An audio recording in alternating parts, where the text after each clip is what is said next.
C'est un nouveau rendez-vous puisque la Covid nous a privés du Salon du Livre pendant 2 années et c'est avec une très grande joie que nous retrouverons ce salon. Et cette année, nous repartons sous une forme un petit peu différente puisque le Salon du Livre a lieu sous chapiteau. Nous accueillons comme chaque année plus de 50 auteurs et nous avons donc la très grande joie d'accueillir cette année un invité d'honneur particulièrement connu et exceptionnel, en l'occurrence Monsieur Pierre Servant. Il officie sur les chaînes de télévision, que ce soit TF1 et les chaînes d'information rapide. C'est un spécialiste de la guerre, il a enseigné à l'école de guerre, c'est un homme remarquable, un officier supérieur et nous avons pu l'apprécier hier soir lors de sa conférence qu'il a donnée donc, au musée Airborne devant une salle comble. Le thème du salon, comme tous les ans, c'est histoire et mémoire.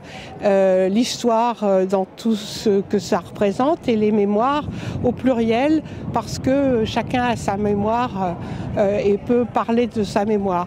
On a 46 auteurs qui sont là.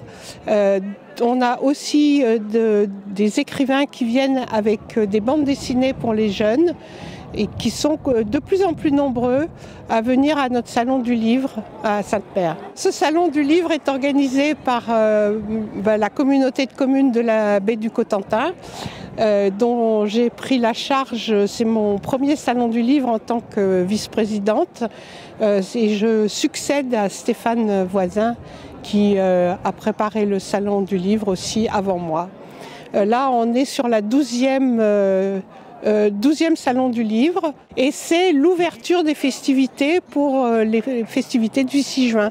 Donc on démarre toujours les festivités du 6 juin par le salon du livre. Sainte-Mère-Église, on pourrait dire dans le langage des jeunes que c'est un lieu iconique de la Deuxième Guerre mondiale, du débarquement en Normandie. Nous avons tous les images du film du débarquement avec ce parachutiste qui tombe sur l'église de Sainte-Mère-Église.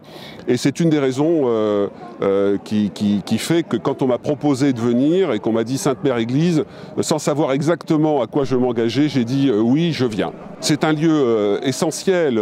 Toute l'histoire du débarquement, c'est vraiment d'abord une entreprise extrêmement risquée. Il faut se rappeler que le général Eisenhower avait préparé 2 communiqués à propos du débarquement, un communiqué de victoire et un communiqué d'échec. Et donc toute cette région a payé d'ailleurs un lourd tribut à la libération de la France, car les combats ont été extrêmement durs.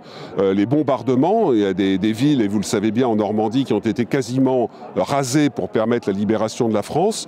Donc c'est une région vraiment extrêmement importante pour un historien militaire. Et Sainte-Mère-Église, je dirais que c'est un phare mémoriel de la mémoire de ce débarquement qui, évidemment, touche tout le monde et qui explique pourquoi il y a une telle affluence, notamment à l'approche du 6 juin, tout au long de l'année, mais notamment à l'approche du 6 juin. Ce thème histoire et mémoire, c'est un très beau thème, notamment parce que mémoire est au pluriel. Donc vous avez l'histoire c'est notamment le travail que nous autres historiens nous faisons à partir de documents, d'archives, de témoignages quand les témoins sont encore vivants. Et donc c'est une façon de raconter de la façon la plus précise, la plus contextualisée ce qui s'est passé. La mémoire, les mémoires, c'est ce que les uns et les autres nous faisons de cette histoire. Soit l'histoire que nous avons vécue, soit l'histoire qui a été racontée par nos parents, nos grands-parents, ou que nous avons lue. Et là, il peut y avoir des distorsions sur la mémoire. Et c'est un enjeu très important aujourd'hui, par rapport notamment à l'Ukraine, à la Russie, où il y a à la fois l'histoire de la Russie, l'histoire de l'Ukraine, mais aussi des mémoires des Ukrainiens par rapport à la grande famine des années 30 instaurée par l'Union soviétique, par les soviétiques. Et puis c'est une mémoire aussi du côté russe, mémoire de la Grande Guerre patriotique, qui est une mémoire tronquée, déformée, une mémoire instrumentalisée. Donc le rapport entre la mémoire, les mémoires et l'histoire, c'est un thème extrêmement intéressant et qui est infini. On n'a jamais fini de creuser cette thématique et donc je trouve que c'est un très beau thème pour un salon du livre à Sainte-Mère-Église. À bientôt sur tvie.tv.